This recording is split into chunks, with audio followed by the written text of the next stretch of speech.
While Marvel is no stranger to TV, the Disney Plus shows are something new entirely. Now, I'm not here to have the Are Defenders and Agents of S.H.I.E.L.D. canon debate. You can see my theory on that in this video here. But instead, I'm going to go over what makes the Disney Plus shows so special and what I think it means for Marvel moving forward. I think WandaVision really took everyone by surprise. It really felt like a cultural moment. I hadn't seen people talk about a show like this since the height of Walking Dead or Game of Thrones, and a lot of that was fueled by the sheer mystery of it all. For at least the first 3 episodes, no one had any idea what was going on. Speculation about who was in control of the Hex ran rampant. The show was trending on social media every weekend that there was a new episode. Theories about Agatha, Quicksilver, and Mephisto were inescapable. It took 2 underdeveloped characters who never got the screen time they deserve, and it fleshed them out in a way that a 2-hour movie would never be able to. Now, I've made it clear in the past that I like really weird, trippy, sometimes nonsensical stuff. Stuff like the Adult Swim infomercials, or more specifically, Too Many Cooks. So to see WandaVision take some of that inspirational flair was wild and unexpected, but completely appreciated. I love the way that the show almost broke the 4th wall at times. It's always fun when comic book media gets meta with you. And it just makes for an amazing experience that you could only really do on a streaming service or something digital. It just wouldn't work on the silver screen. Now skip this if you don't want to hear spoilers, but that ending was just intense. Wanda hearing Tommy's voice at the end just got me so hyped for Multiverse of Madness in a way that nothing else ever could. I ended up falling in love with these characters by the end of the show, and that's because the showrunners were allowed to experiment with them and try something new. But I think that's going to be a bit of a running theme throughout the Marvel Disney Plus shows, which seems fitting given what I think inspired them. Falcon as Captain America, multi-generational Hawkeyes teaming up, Kamala Khan, and even Jane Foster as Thor were all ideas that were introduced during the all-new, all-different era of Marvel Comics. The era was an attempt to shake up the status quo. Some ideas stuck, others didn't, but the movement ended up being so influential that plot points from the era still resonate through canon and the adaptations to this day. It honestly brought a lot of new life to Marvel Comics, even if some of its detractors may claim otherwise. The era was so impactful that ideas from it are already being adapted to the screen less than 10 years later. And I think that same kind of status quo shakeup it had for the comics has a lot to do with why they're taking so much inspiration from it for the MCU. With Chris Evans, RDJ, and Scarlett Johansson gone from the face of the MCU, the status quo needs to be shaken up a little bit in order to fill those vacant roles. Which is exactly where Falcon and the Winter Soldier comes into play. Having Sam give up the shield in the beginning of the show was a really interesting plot decision. It wasn't that the shield was taken, and it wasn't that he was forced out of the role of Captain America or refused the right to take the mantle. It was that he chose not to be Captain America, then changed his mind. And that arc was really interesting to watch and see. He wasn't just handed the shield by Cap like the end of Endgame. He had to earn it by confronting the injustices and systemic corruption that made him not want to take the shield in the first place. There were definitely a few odd choices here and there, mainly due to the reshoots. I think there was supposed to be a pandemic subplot that got cut for obvious reasons. I think that really slowed down the pacing between episodes 2 and 4. But by the last 3 episodes, the escalation of conflict involving John, Carly, and Sam all comes to a head in a way that really makes up for how lackluster other points in the series had been. I really liked the inclusion of Isaiah Bradley, and I loved Sam's speech at the end of the show. But that's not to say I didn't still find some flaws in its messaging. I love the idea that anyone can be Captain America, just like the idea that anyone can be Spider-Man in Spider-Verse. But what I don't love is how the show treated Carly Morgenthau and her freedom fighters as terrorists. Sam brings this up in his speech at the end of the last episode, but he doesn't go nearly far enough with it. Carly wasn't entirely justified in her actions, but she was doing what she was doing for a righteous cause. She was fighting against the forces that were oppressing her and her family. She was a desperate person in a hopeless situation. She was backed into a corner with every intention of clawing her way out of it. I think that's a story worth aspiring to, not one to be told as a cautionary tale. If you recontextualize a few key details of it, then there's no real difference between Carly's origin story and the origin story for a traditional Marvel hero. A question. Your reaction to the bombing of your civilian apartment building and the murder of your parents was to join an anti-freedom terrorist organization. We wanted to change the world. The only difference is that Carly wasn't willing to bend over ass up for authoritarian regimes like S.H.I.E.L.D. or the World Security Council in the same way that characters like Widow, Tony, and Vision were.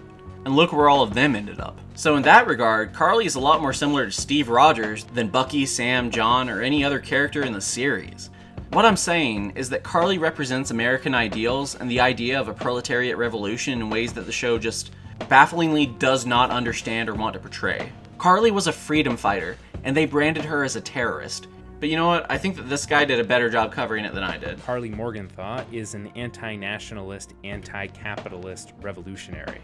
The issue with some of these characters is that the stories don't find ways to question whether their ideas are wrong. Instead, the villains are automatically wrong because they embrace violence. Sam just knows that violence is bad, so he has to stop the bad guys. You know, with violence. I agree with your fight. I just can't get with the way you're fighting it. Sam tells the elites of the world to do better, and then he goes and barbecues while all of the problems in the story are left to linger unanswered. The ideologies and practices that the story implicitly condemns, like imperialism, are in the end treated as harmless and welcomed back into the fold. Meanwhile, the ideas the story explicitly agrees with are presented as irrationally violent for most of the time that they are on screen, and then when their ideas are embraced, the show ends, before depicting the positives of that ideology and letting the extremist version of it linger longer in the viewer's memory. The political conflicts in stories like this can be more nuanced than that. So maybe we should stop tarring and feathering the very policies we want to see in the world and giving us stories that justify inaction. I thought Loki was alright. I didn't like it as much as WandaVision or Falcon and the Winter Soldier, but I definitely liked it more than Black Widow, Shang-Chi, or Eternals. I think all these shows are proof that superheroes as a concept in general just work better on 6 hours of TV once a year than 2 hours in a theater once every other year. The first episode goes hard in setting up the world and lore of Loki, explaining time travel, the purpose of the time lore, the TVA. I think my main issue with the first episode was how it wastes so much time showing us footage that we've already seen. The entire first minute and a half are ripped straight from Endgame, and then the end of the first episode is something between a Loki reaction video and a Loki clip show. But don't get me wrong, the show isn't all bad. Outside of that, it's a pretty solid episode. The show does a really good job establishing the whole sci-fi funhouse aspect of the TVA, as well as how time travel works and how these characters are allowed to more or less break the rules of the Marvel Universe as we know them. The Infinity Saga spends 10 years and 20-something movies setting up these grand cosmic rules and power sources.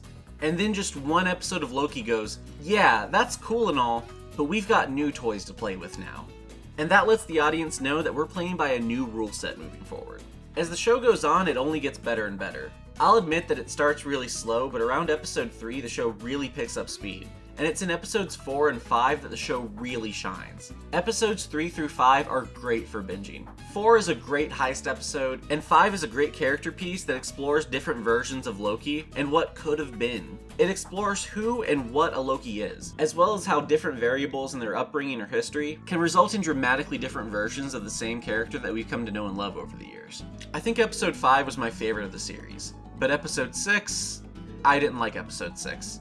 I didn't like the finale, I didn't like Kang, I didn't like that it ended on a cliffhanger, I didn't like that I spent 6 episodes waiting on the wizard to show his face, only to have the character spend an hour just talking rather than actually doing anything. So all that is to say, considering the finality of Falcon and the Winter Soldier and WandaVision's bookends, I really expected something more of Loki. I thought it would be more conclusive. I didn't know it would be like a season 1, season 2 kind of deal. I really thought it was just going to be a one-shot. But instead, it ends on this cliffhanger that more or less serves as a hard reset to the events of the show and of the Marvel multiverse in general. I like how the rules were established and how they shake up the Marvel universe. I just don't like how it comes at the cost of the entire 6th episode being expository dialogue. Barely anything happens for the entire finale. They show up to a magic house, meet the magic man, talk some, and then Kang dies. That's it. It's a very frustrating place to leave your audience on, especially considering how little actually happens in the finale. But at least we're getting a season 2, so it's not like one bad finale ruins the series overall, maybe just the first season overall, in my opinion. I think my biggest issues with Loki were the pacing and the characterization of side characters. Outside of Sylvie, the Lokis, and Mobius, all of the TVA characters were just soulless, mindless drones. Maybe characters like Mobius aren't, but characters like C-20 and B-15 just feel like soldiers. But soldiers without any of the emotion that makes characters like Commander Cody compelling. It's really hard to empathize with them on any level. They don't feel like characters, they feel like cannon fodder. They don't even have names, they just have numbers. And now I get that that's kind of intentional given what Loki reveals to them and the plot twist about the TVA agents. But their names are literally numbers and barcodes. It makes it hard to even want to relate to them until they start to break their programming. And again, I get that it's intentional that it plays out that way, it's just that it's kind of hard to root for those characters until that point, especially after they give the protagonist so much shit over the course of the series. There's no way to predict what's going to happen in the show because the rules of the MCU changed the second they entered the TVA. And now with Kang gone and a new TVA taking the old one's place, the rules have been shaken up again, so who knows what they'll go for the next season. I just hope the pacing moves a little bit faster than the first one did. Oh yeah, and no more building up and hyping up episodes where people just talk for 45 minutes. Seriously, what a boring season finale.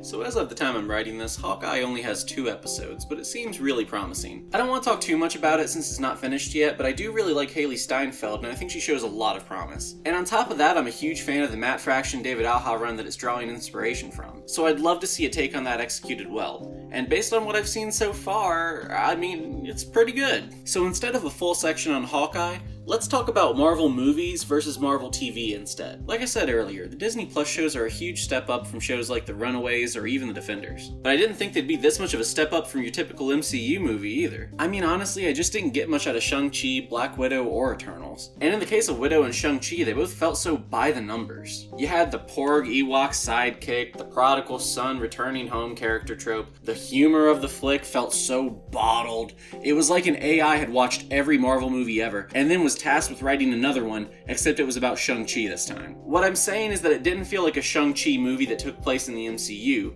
It felt like an MCU movie about Shang-Chi. But for comparison, Eternals was the complete opposite. Eternals had a different but similar problem. Rather than lacking its own identity like Shang-Chi did, Eternals didn't have enough time to express what made it unique in that short 2.5-hour time span. You got this grand family of gods with a legacy sprawling thousands of years, and they had to condense all of that into just 2 hours. A 6-episode series with 45-minute long episodes would have given them a lot more time to flesh out and develop some of these characters and their lore. And it would have given the audience a lot more time to get invested and fall in love with these characters too. And Black Widow, well, Black Widow sure existed, and it sure was a Black Widow movie. But the same things I disliked about Shang-Chi were the same things I disliked about Widow. Formulaic plot, humor in a bottle, etc. So when you take all the Marvel movies from this year and then you compare them to the shows, it's clear that the shows are hitting a lot harder than the films have. Maybe characters like Sam, Wanda, and Loki have the advantage of a few films to help develop and flesh out their characters beforehand, but one of the big advantages here is that the shows have time to go over the stuff that the movies left out. You get to see their families, their trauma, their struggles with self-image, or even their struggles with how the world perceives them. They managed to cover so much more ground with these shows on Disney Plus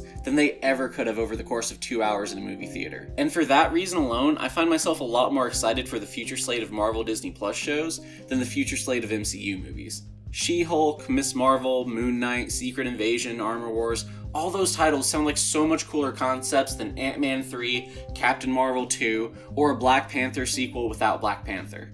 Oh, but on the note of Ms. Marvel, the show was delayed from December of this year to mid-next year, and given some of the rumors about the show, I'm a little bit worried. Fingers crossed that they sort it out in the reshoots, because the leaks about her embiggening powers being replaced with Kree Green Lantern tech was disappointing to say the least. But the show's not out yet, so I'm not going to pass judgment, so I digress. What do you think of the new slate of Marvel Disney Plus shows? Do you have a favorite? How do you think they stack up to the Marvel movies from this year? Be sure to let me know in the comments down below, or join the Discord and talk about it there. Be sure to drop a like and subscribe with that notification bell on for more Super Swim Team 7 in the future. And as always, I'd like to thank my lovely supporters on Patreon. If you'd like to help me reach these stretch goals, then you can support the channel by signing up at the link down below. And as always, I've been Swim Team Captain 7 of Super Swim Team 7, signing off.